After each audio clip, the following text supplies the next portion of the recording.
No, everybody's in.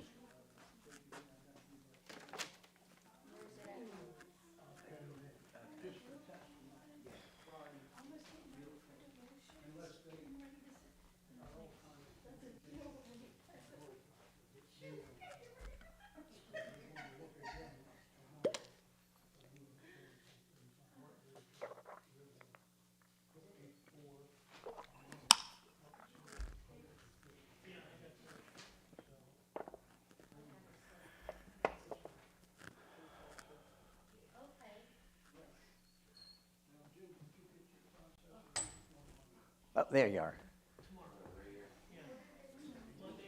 Good morning. Good to see you. How was your missionary visit? Good? I'll talk to you about it. Sorry, what was that? The missionary, the visit, everything good? It was a blessing? Good. Okay, everybody, let's get started.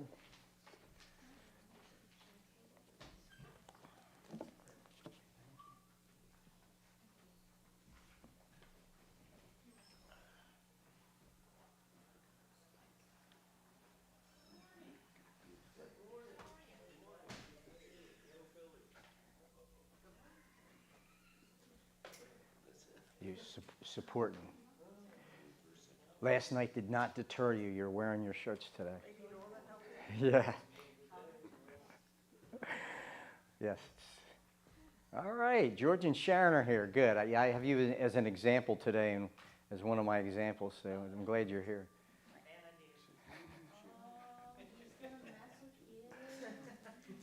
A little bit.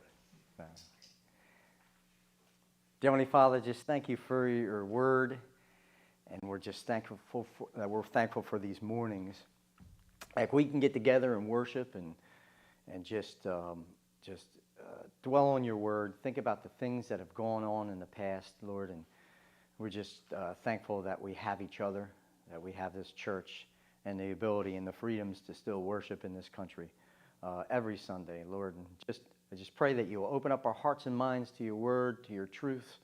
May we be edified and may you be glorified by the things we study each and every Sunday morning in this Sunday school class. So just thank you for your word, and again, help us to apply these things to our lives. Help us to take these truths, Lord, and learn and grow because of them. And I pray all this, Lord, in Jesus' name. Amen. Okay, we're going to go and do a different type of review today, because what I wanted to do to start was just to clarify one important aspect of our discussion last week about the ban, and talk about the major differences between sin or personal sin and evil, or the difference between a person acting under the direct influence of his sin nature, which we all deal with, versus acting under the direct influence of Satan or Satan's policies. And there is a difference between the two. Sin are personal acts that violate God's righteous standards, and sometimes can even be a deliberate violation of God's will. That's what personal sin is. And that's pretty bad on any level when we study the scriptures. But committing an act of evil is a whole different level. Evil behaviors are dangerous acts that, if left unchecked, threaten another person or a group of people, because that behavior spreads just like a disease. In the story we're going to look at the start of our study today, we have an Israelite man who was certainly committing a personal sin against God. That is true. But his behavior was so reprehensible that if left unchecked and allowed to stand, it would have caused this type of evil to spread throughout the camp of Israel in this case. Satan, using this man and using this behavior, this whole incident, was trying to gain inroads among the Israelites. Now, sin was always a problem is always a problem among God's people. We're always going to be dealing with personal sin, sinning against the Lord, and the results of that sin for us personally, but also how it affects other people. So sin is certainly a problem. But evil will destroy many. Evil and acts of evil is much more destructive amongst God's people and in the world. So in this story, another Israelite kills this man, and guess what? He gets commended by God. Now, how can one human being kill another and be commended? Well, the reason is the immense danger, what we've been studying, that evil possesses on the world, that evil possesses amongst human beings. Now, so I want you to see that this behavior by this Israelite man was evil, not in fact some sort of just personal sin he committed. And we're going to see that another Israelite realizes the danger that this evil possesses for the camp of Israel. And he's going to step in and he's going to take care of it.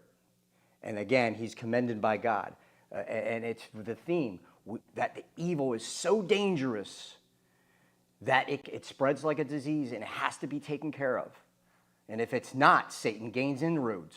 We're going to see that. So we're going to turn to Numbers 25. We're going to start here. Numbers chapter 25. And I'm going to go over the first 14 verses here. And I want to give you just a little brief background. We've talked about this before. You guys remember the story of Balaam?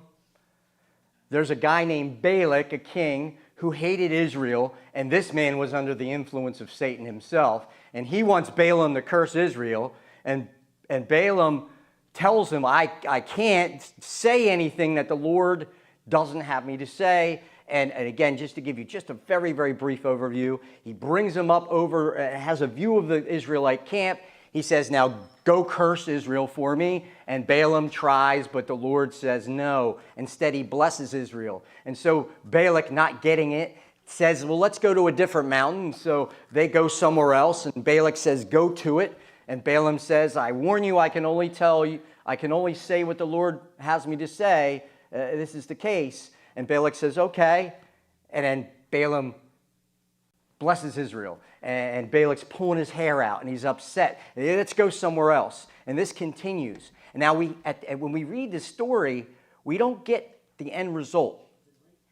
I mean, it seems we read this story, Balaam goes on his way. Balak is frustrated. He can't believe this, and that's the end of the story. It's actually not. We have from other scriptures that there was more to the story. Balaam says to Balak at some point in time, listen, it's obviously the Lord is not going to allow me to curse Israel. But I want to tell you this. If you get some of these Israelites caught up in the sexual worship practices of your gods, sexual immorality, their own God will take care of them. So if you really want to get the people, get them involved in these sexual worship practices with your women. Get those nice Hebrew men with your nice Midianite and Moabite women, and boy, you got them. Their own God's going to punish them. And that way you get your way. Apparently, that's what Balaam told Balak at some point in time. And we get the result here in Numbers 14. But for our purposes, I want you to see the difference between this Israelite committing some sort of personal sin that he can just confess and it would be over. But he's creating such a dangerous act of evil that his behavior threatens the whole camp of Israel.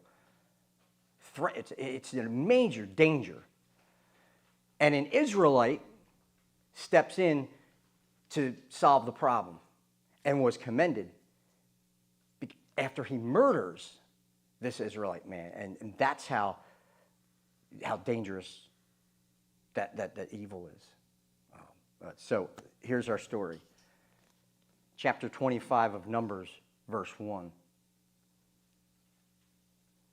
Now while Israel remained at Shittim, the people began to play the harlot. This is what we talked about. This is what we mean, play the harlot with the daughters of Moab.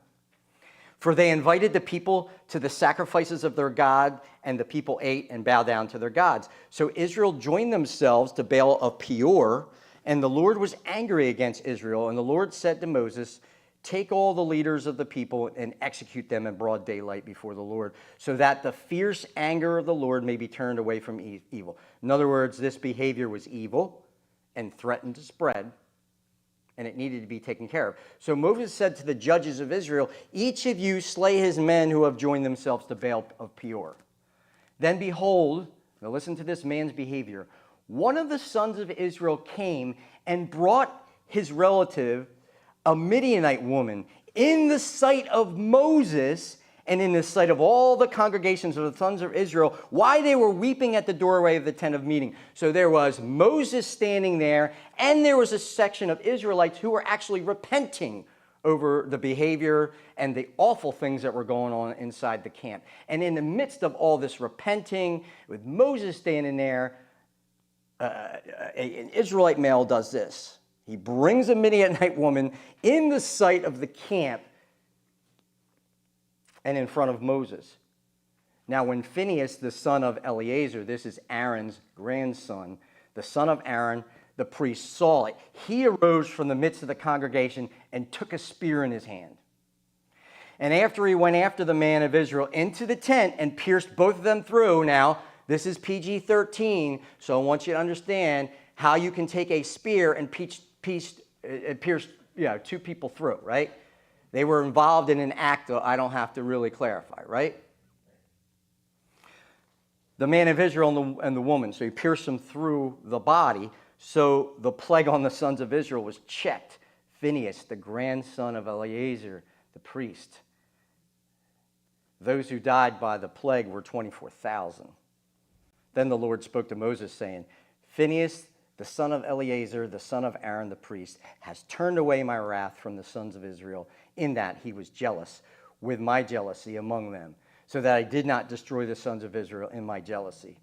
Therefore say, behold, I give him my covenant of peace. And it shall be for him and his descendants after him a covenant of perpetual priesthood, because he was jealous for his God and made atonement for the sons of Israel. Now the name of the man of Israel who was slain with the Midianite woman was Zimri, the son of Salu, a leader of the father's household among the Simeonites. Simeon gets a bad rap because there's no leaders amongst the tribe of Simeon that ever gets praised. And this man was a Simeonite, so not too good for the tribe of Simeon here. So what I'm pointing out here is, was this man who brings this Midianite or Moabite woman into the tent, was he committing a personal sin? It wasn't about personal sin. It was about an evil he was committing that threatened the whole camp. If allowed to stand, and if Phinehas hadn't stepped in, there would have been a problem.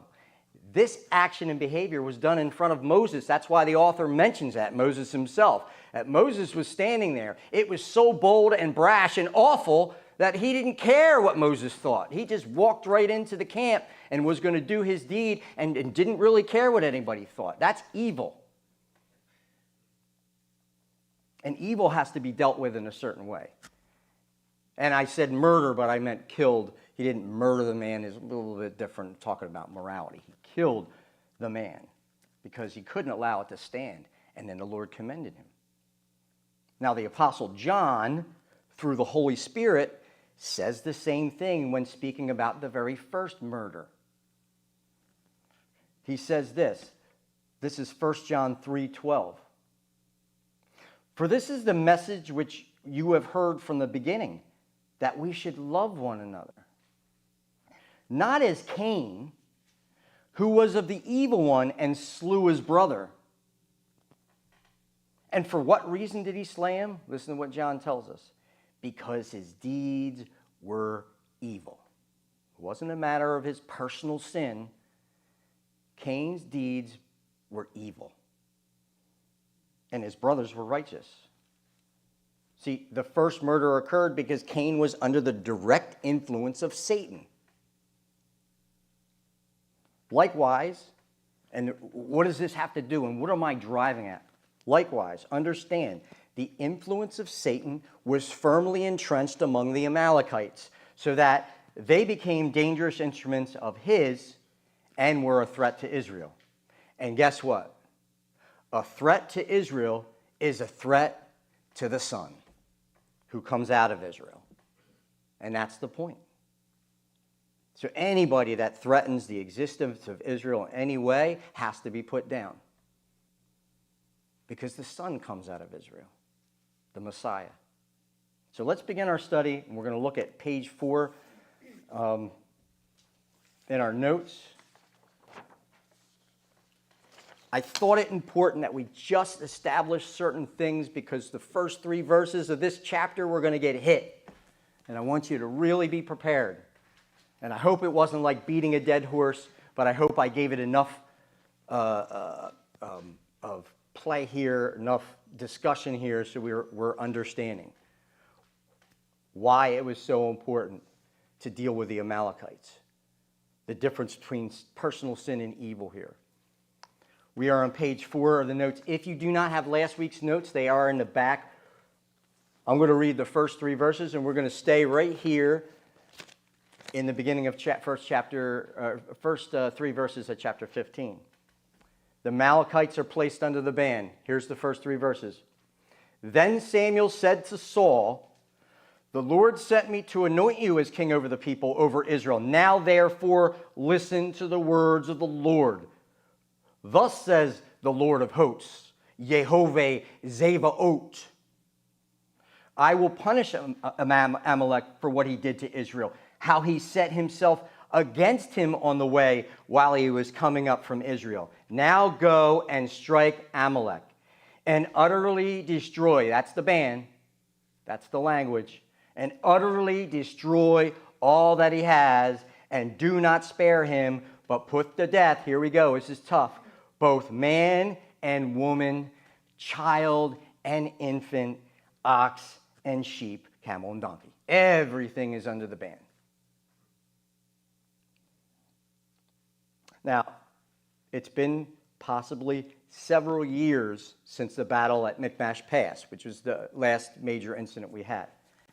Saul once again seems to be in Samuel's good graces. As you remember, Samuel stomped off, and the battle of Michmash Pass did not involve Samuel in any way.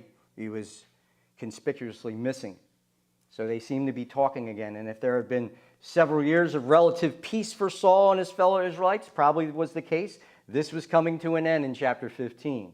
Saul was not only being told that he must go to war against Amalek, but King Agag, which was their king, and the rest of the people and animals and other valuables were now under the ban.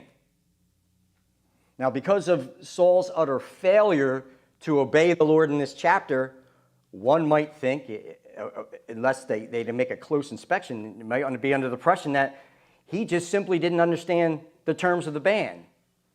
And if you might have thought that, that is not the case. That is certainly absolutely not true. Saul understood and chose.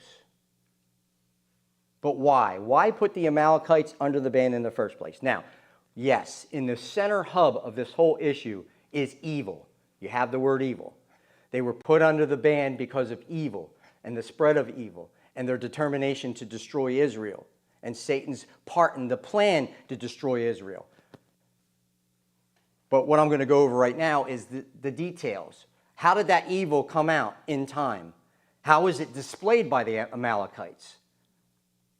So we find out when we look in history, and we're going to be in Exodus 17, that the Amalekites were the first group of people to attack Israel as they left Egypt. The attack was unprovoked. Israel did nothing to provoke the Amalekites. They did not start this war or start problems with the Amalekites. They were minding their own business. So this is unprovoked. And they ambushed Israel from behind just as they crossed the Red Sea. And when you talk about, being moral, most of the stragglers, the women, the children, the old people, the old men, the old women, who were the most vulnerable, they were the ones that the Amalekites attacked first. They didn't show Israel any mercy.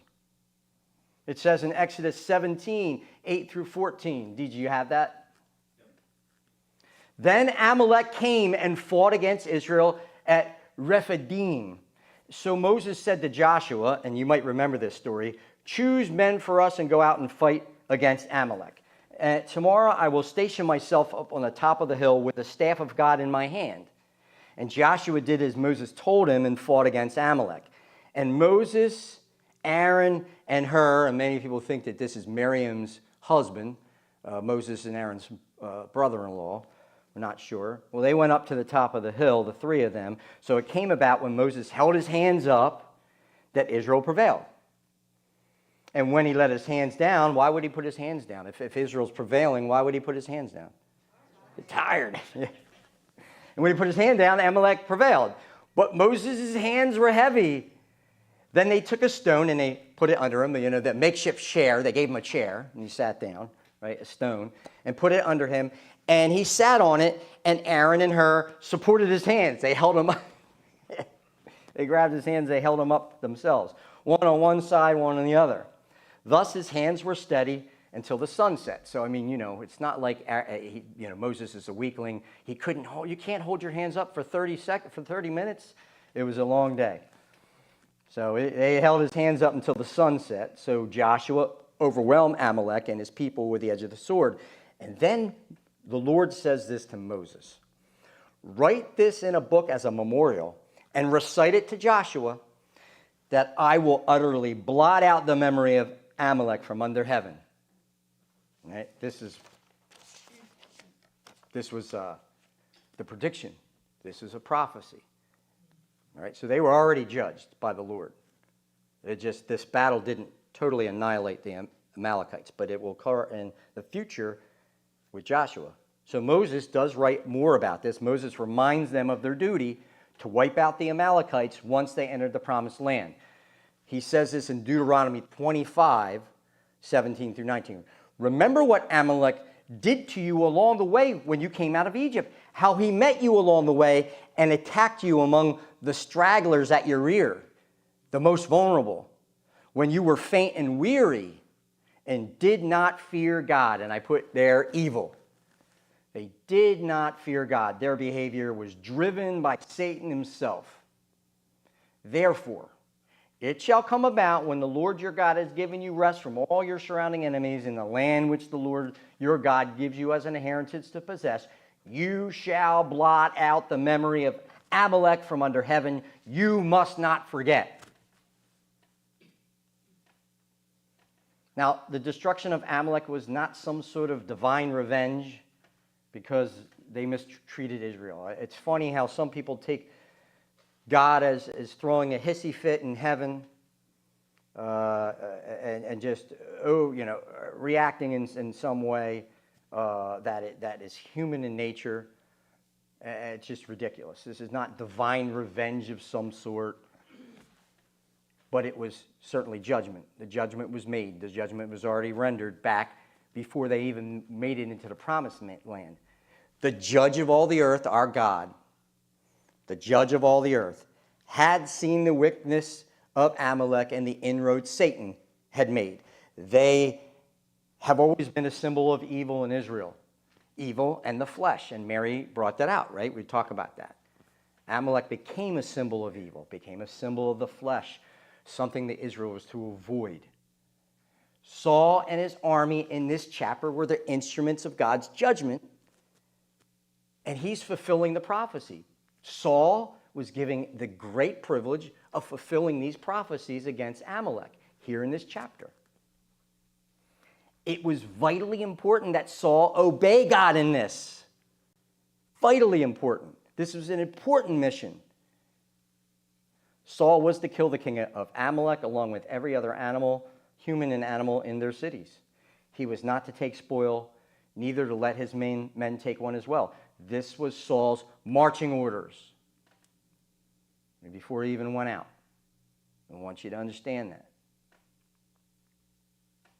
So we see in verses 4 through 9, as we get the marching orders and we understand that everything is under the ban, and we've talked about the difference between sin and evil so that you would understand that this is not to be taken lightly, and this was necessary to protect the nation.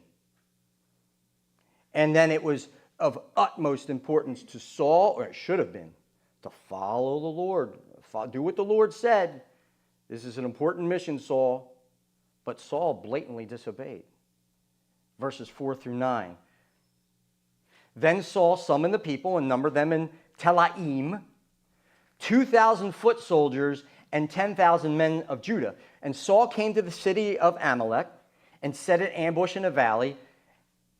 And Saul said to the Kenites, and we'll talk about who they are, go depart and go down from among the Amalekites, so I do not destroy you with them, for you showed kindness to all the sons of Israel when they came up from Egypt.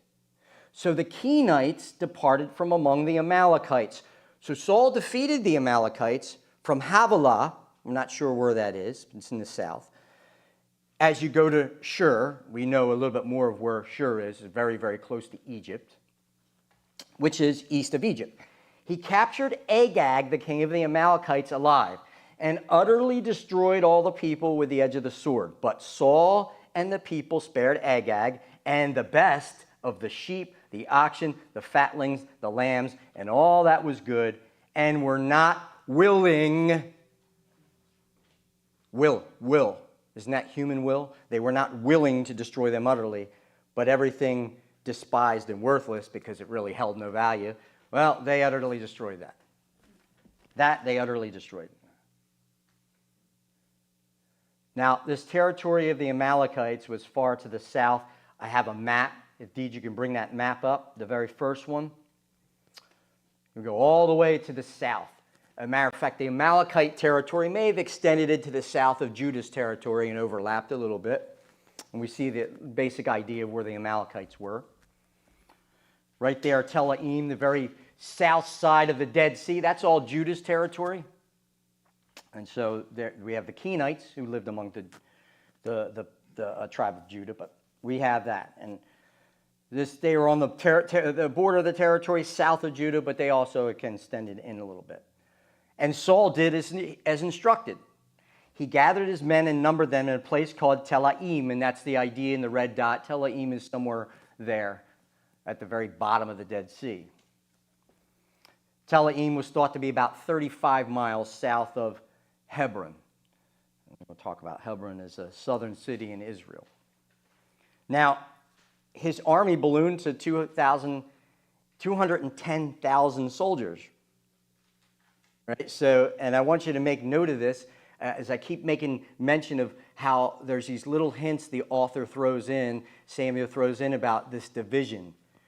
There is a division amongst all the other tribes in Judah. And he makes note of this. The men of Judah are separated from the rest of the troops. It's just a little thing here. It's 200,000 foot soldiers and 10,000 men of Judah. Now, this is a far cry from the 600. Think about it. The 600 he commanded against the Philistines. Things have certainly changed. Now he's going to battle against Amalek with 210,000 soldiers. So he's commanding a vastly different type of army now. He seems to have complete control of the nation's army. This 210,000 would include his own personal soldiers, plus whatever volunteers he gathered at Telaim. So that's a pretty good size here. Now the Kenites, who were they? They were descendants of Moses' father-in-law, Jethro. And where they were stationed now, as you see on the map, was very close and even some mixed amongst some of the Amalekites.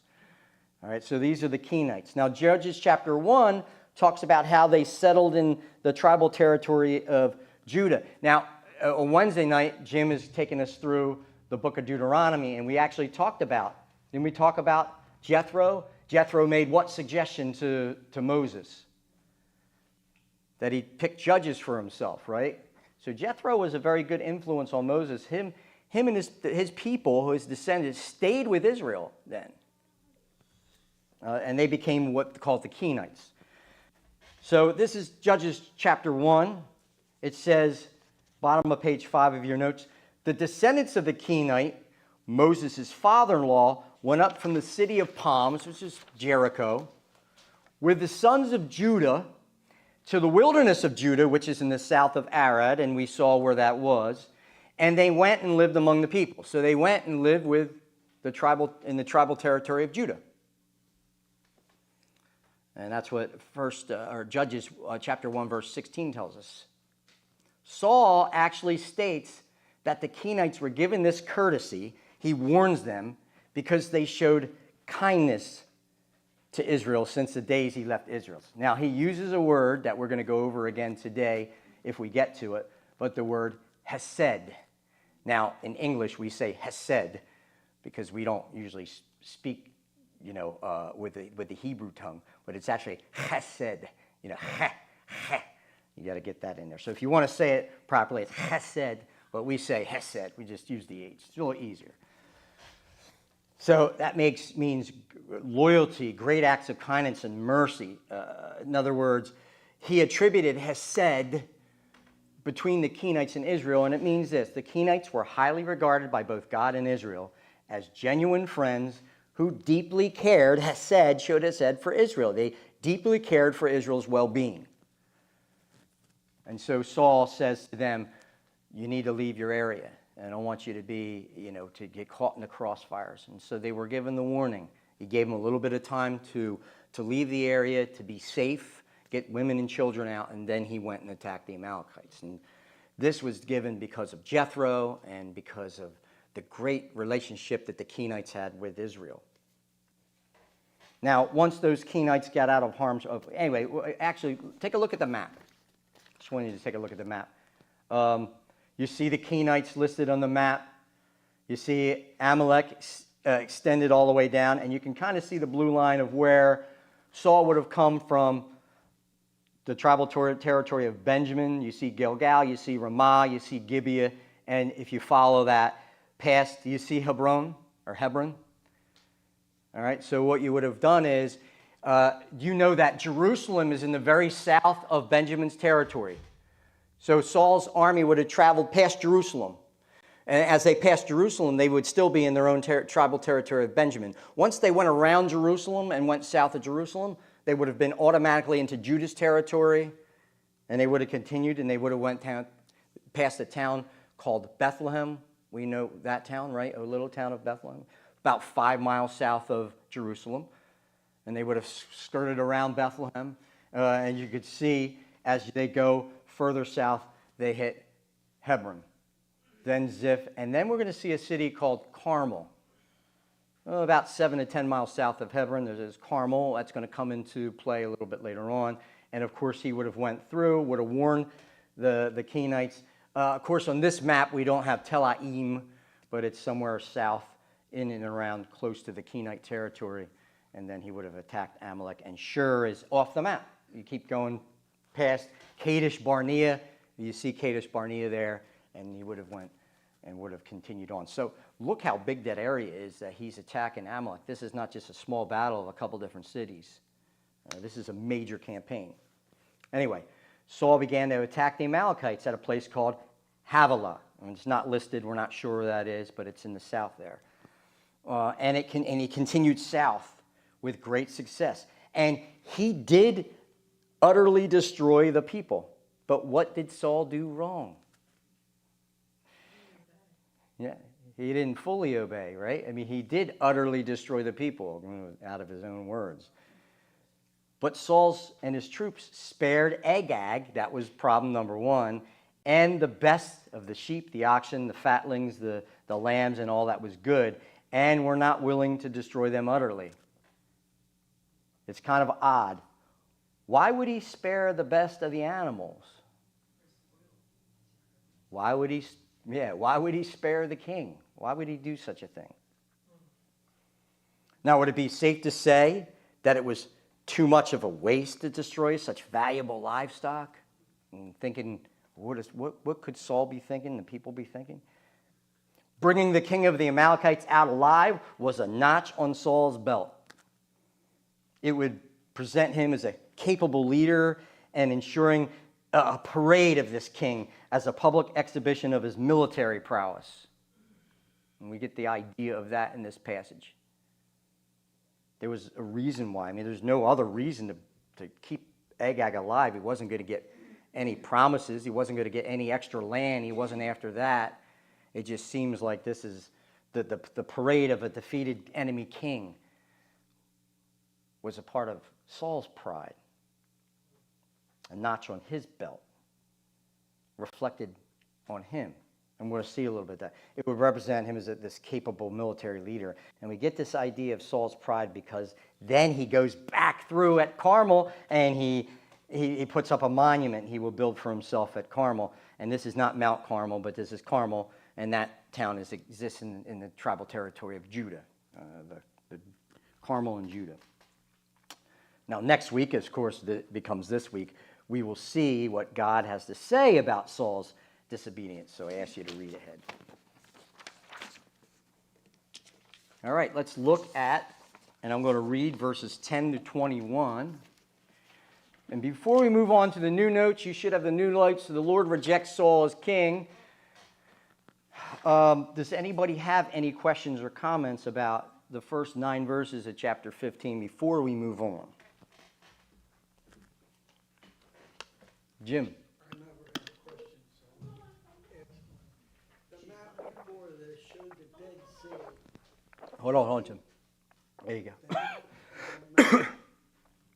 Yeah, turn it on. The map before this showed the Dead Sea, and it looks like it shows river on either side of the Dead Sea. Is that a bad drawing compared to this one? Right there. That shows, a little while ago, it showed river on both sides of the Dead Sea. Now, the next map that he just took off I don't looks like land. My eyes are not so good. No, it's land. It's land, and that's why it's dead. Yeah, it's land. That's not water. It's just the way the map is made. Okay. Yeah. All right, that's it. Any other questions, comments, clarifications?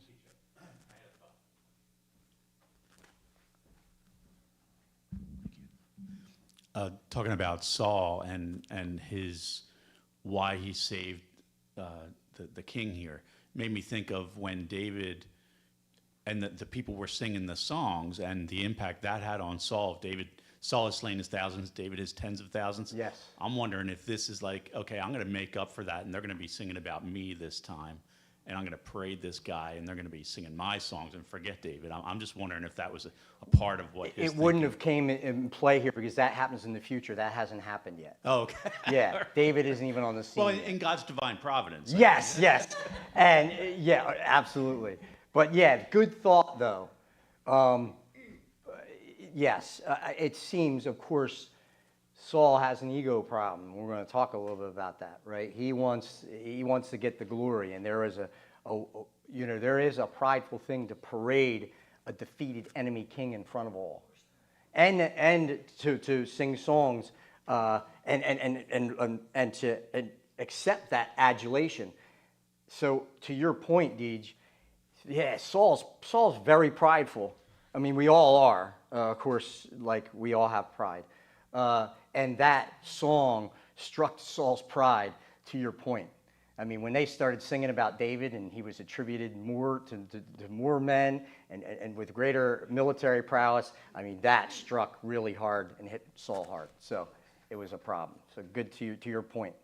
Pride is the issue. I can't see it. There's no other reason for him to parade Agag or leave him alive. He didn't want anything from Agag, but the adulation that comes from a defeated enemy king, and this kind of thing. So, all right, good thoughts. So let's read the next 12 verses. We are at the top of the new notes. The Lord rejects Saul as king. Saul disobeys, and he makes a bunch of excuses as a theme for this section.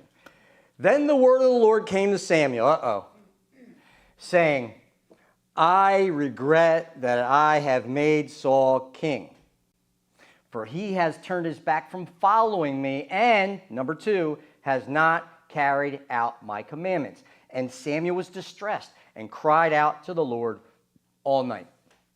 Samuel rose early in the morning to meet Saul, and it was told Samuel, as if the night before wasn't enough, saying, Saul came to Carmel, and behold, he set up a monument for himself, then turned and proceeded down to Gilgal.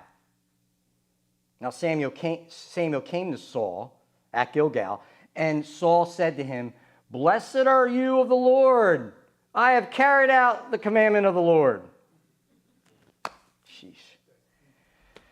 But Samuel said, what then is the bleating of sheep in my ears and the lowing of oxen which I hear? And Saul said, they have brought them from the Amalekites. For the people spared the best of the sheep and oxen to sacrifice to the Lord your God. But the rest we have utterly destroyed. And Samuel said to Saul, wait. Be quiet. Let me tell you what the Lord said to me last night. And he said to him, speak. To Saul's credit, speak. And Samuel said, is it not true that you were little in your own eyes? You were made, though you were little in your own eyes, you were made the head of the tribes of Israel? And the Lord anointed you as king over Israel? And the Lord sent you on a mission and said, go and utterly destroy the sinners, the Amalekites, and fight against them until they are exterminated. Why then did you not obey the voice of the Lord, but rushed upon the spoil and did what was sinful? No, did what was evil in the sight of the Lord. And then Saul said to Samuel, I did obey the voice of the Lord and went on the mission on which the Lord sent me, and have brought back Agag, the king of Amalek, and have utterly destroyed the Amalekites. But the people took some of the spoil, sheep and oxen, the choicest of the things devoted to destruction, the ban. He understood the ban, to sacrifice to the Lord your God at Gilgal. Now, while Saul was returning from the campaign against the Amalekites, the Lord spoke to Samuel and informed him that Saul had failed in the task he has been given. Now, listen, on a human level, he didn't fail because the campaign itself was a huge success. He went down and defeated an enemy of Israel, and he swept through all the cities, and he did well. I don't know how many soldiers the Israelites lost, but I can imagine it was a huge success on a human level. He won. The Lord makes it clear that Saul's failure, though, was twofold. One, he has turned his back from following. Now, see, following the Lord was a fundamental stipulation in the agreement to give Israel their desired king, because the king would receive immense power amongst the Israelites. Following the Lord meant that the king at least had to recognize the Lord as commander-in-chief and recognize his sovereignty over both Israel and himself. This was part of the deal. I'll give you a king, but here's the deal for this first king. And for all of your kings following after him, they must follow me. I'm commander-in-chief, and I'm sovereign. Furthermore, again, I know some people don't like the term. This was not just any battle. This was holy war. God called for this campaign. He lays out the ground rules.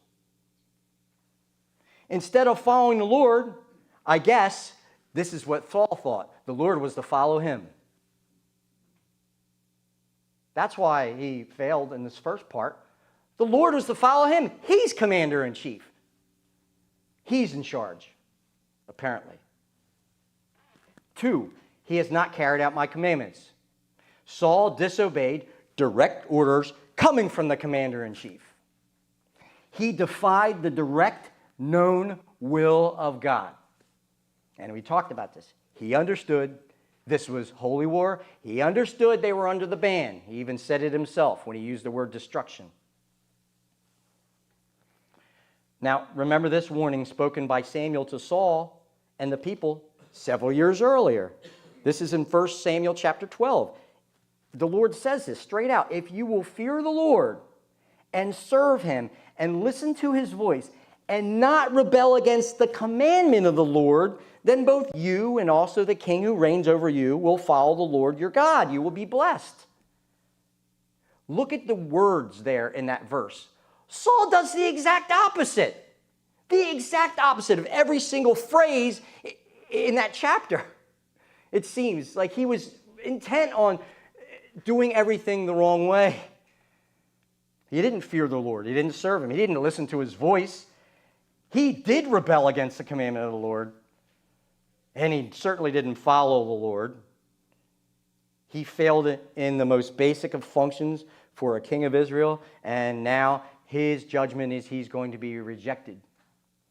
Now, the problem we have with this is we think of him as stepping down. But this judgment does not mean that the day after this pronouncement that Saul was to step down and immediately be replaced as king. That's not the deal. But God was now going to work the divine plan to raise up his King David. The divine plan changed, as only God can do in his foreknowledge. And now David will become the central character. There will be no dynasty for Saul. He was warned ahead of time. And because God doesn't lie, it is true, in fact, that if Saul followed the Lord, he would have established a dynasty. But of course, God, knowing things in advance, knew that that wouldn't happen. But that does not mean the divine plan doesn't change right here, because Saul made some bad choices. It just did evil in the sight of the Lord. So that brings us to the phrase. The Lord also tells Samuel this: I regret that I have made Saul king. Wow. Now, this is one of the many examples of anthropomorphism in which the Lord uses human language and vocabulary to express the greater spiritual concept or truth. Is that it? Okay. Anthropopathism. Pomorphism is... Right. Anthropomorphism, Body. Right. Anthropopathism, is that right? Is actually more accurate, yes. So it's using human vocabulary to express an idea. The Lord doesn't have emotions like we have, or exactly like we have. So he has to use human language just so we get the idea. So humanly speaking, when we just talk about regular regret, right, it's when a person feels sadness or disappointment over something that has happened. And regret usually occurs when that person makes a mistake. We make mistakes, right? We do something wrong. We commit an error of judgment. And then we desire to take that choice back and or make a correction. When somebody says, you shouldn't have regrets, or try not to have any regrets. Lots of times people live in the past and say, I regret I made that decision, and if I could go back, I would go back and I would change everything. So, regret has all these ideas. So then when we see this, we're like, oh, we attribute that to God, but that's not what is here. God is certainly voicing the idea, his disappointment, just like we would have disappointment over Saul's behavior. He's disappointed in Saul. He's expressing that idea to us, that he's disappointed. He is grieving as God would grieve, like we grieve the Holy Spirit. He's grieving over Saul's decisions. He's not happy and joyful. I just wanted David as king anyway. Forget Saul, and he's not caring. The Lord cares and grieves over Saul's choices. He doesn't sit on his throne in heaven yelling, karma, see, karma, he got what he deserved. I told him he was going to do this. Ridiculous. But the term regret is the closest human word the Lord can use to help us understand his emotions, his feelings. God certainly feels the same way about us when we go down the wrong path or stop walking with him. The Lord loves us. When we disobey and then we have a consequence because of that disobedience, the Lord doesn't get great joy in that. He has great compassion for us and love.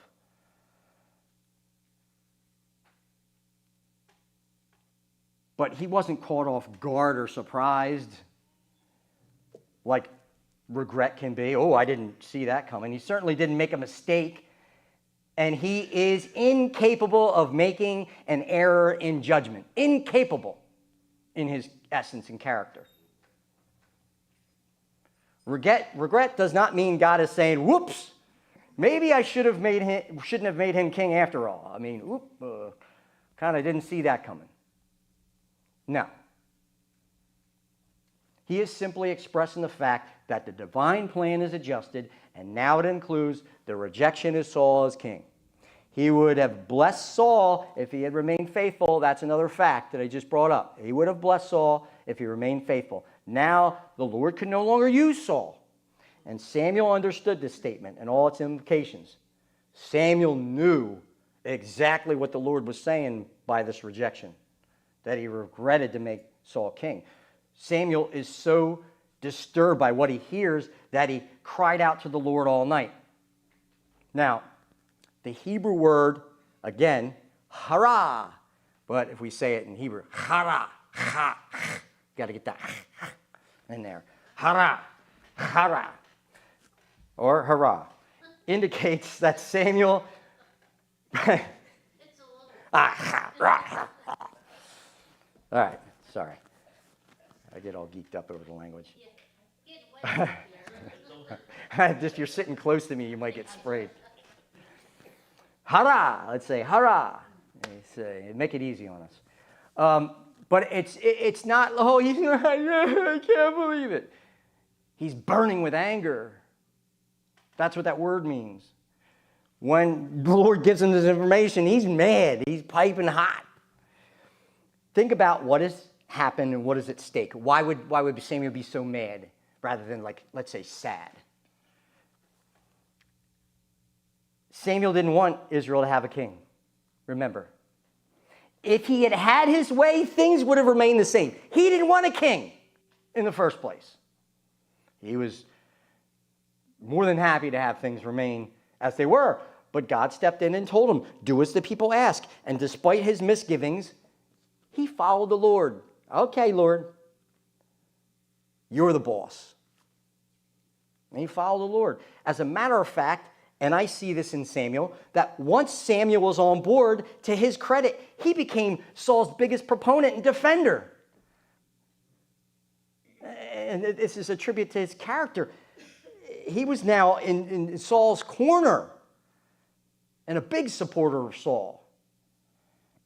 He was wroth with Saul a couple of chapters back for not waiting for him to arrive at Gilgal and for performing Levitical sacrifices himself, but it seems that Samuel has gotten over that little incident.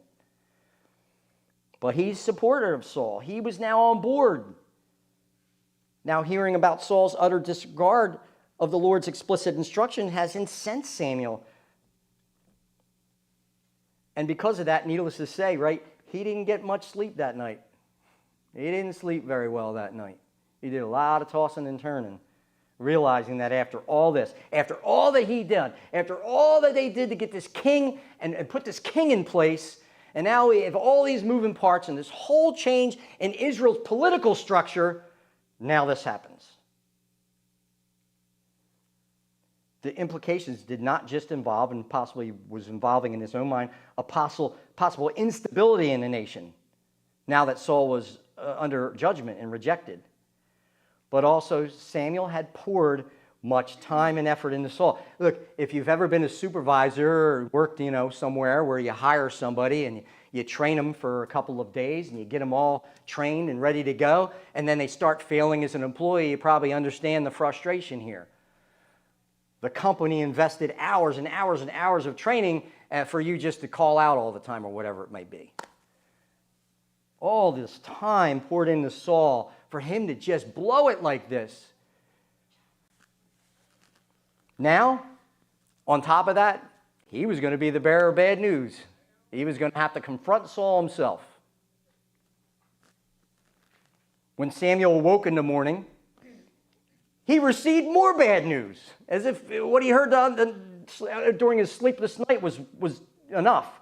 He heard more bad news. God tells Samuel that on his way out of Amalekite territory, heading home, Saul had set up a monument to himself at Carmel, which it discusses about 7 to 10 miles south of Hebron, and was now heading for Gilgal. So he gets that bit of information. This behavior tells us all we need to know about Saul's heart at this time. It's kind of like a warning ahead of time. He's going to have this back and forth with Samuel, and we can see where his mind is. And, Samuel's getting a little bit of a warning here. It seems to Saul it was his war and his military leadership that won the day. This is totally out of perspective. This war was God, the Lord's. This was his. God was to be the commander-in-chief. The Lord gave Israel the victory over the Amalekites. So for a human king to take credit for victory in holy war, where God predetermined the outcome, this was blasphemy. So I want us to see is not just some victory celebration where he set up a monument and they prayed to the Lord and they sacrificed and they cheered and then they went on. This is borderline blasphemy from Saul. And this is a rude awakening. And poor Samuel wakes to this and gets this tidbit of information. Samuel wasn't mad or disturbed enough. Hearing this, Samuel must have been livid. And I picture him talking to himself all the way to Gilgal.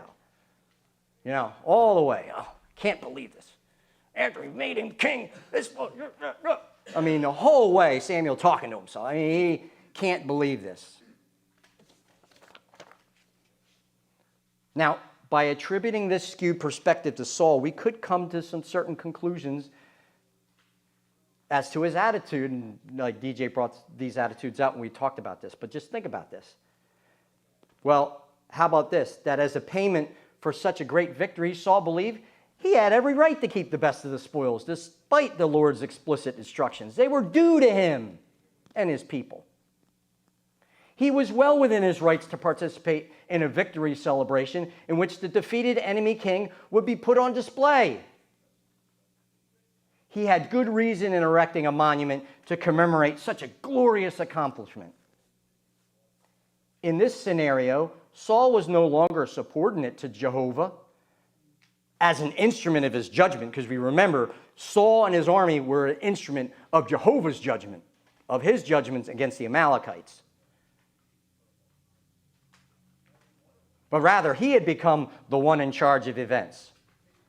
And the author is basically telling us in advance about the monument so that we're kind of given good reason to question every rationale Saul uses with Samuel in the preceding conversation here. Giving us this kind of hint here. As Saul's excusing his behavior, right? We see Saul's mindset, which involved tremendously faulty thinking and a totally distorted perspective of events. And we're getting that. So when Samuel finally reached Saul, Saul came out to greet Samuel with what I don't know how else to put it, suspicious positivity. And you kind of giggled and chuckled when I read it. Did you get that when Saul came out? Almost like a child who knows he has done wrong before Samuel says anything. Samuel doesn't even start. Samuel is ready. Believe me. Saul is telling him, "Blessed are you of the Lord. I have carried out the commandment of the Lord." Doesn't that sound disingenuous? Like almost surprisingly fake? Like he did the opposite? And I don't know if you get that, but I kind of got that as I was reading this kind of greeting. He's kind of telling Samuel, basically, all is well, and there's nothing to see here. But Samuel answers in what I think is one of the great retorts of all Scripture. I always love this retort, and we got a lot of giggles too. He says, "What then is this bleating of the sheep in my ears and the lowing of oxen which I hear?" Basically, busted, right? He busted. Now, I want you to know, and I'll finish here, I want you to notice how Saul buries himself in excuses. And when we go over this conversation, I want you to see how his attitude toward God comes out and kind of the type of language and words he employs. There are two parts to his excuses that leave you wondering what he was thinking. First, he states that the men under his military command were the ones who brought the sheep out from the Amalekites. Basically, it wasn't him. And we'll pick up next week where we talk about this too. Apparently, they put too much pressure on him so that he gave in to their demands. But then it's kind of telling Samuel, but don't worry, don't do too much about that. Because secondly, their reasoning was sound. They only saved the best of the Amalekite animals so they could turn around and sacrifice them to the Lord.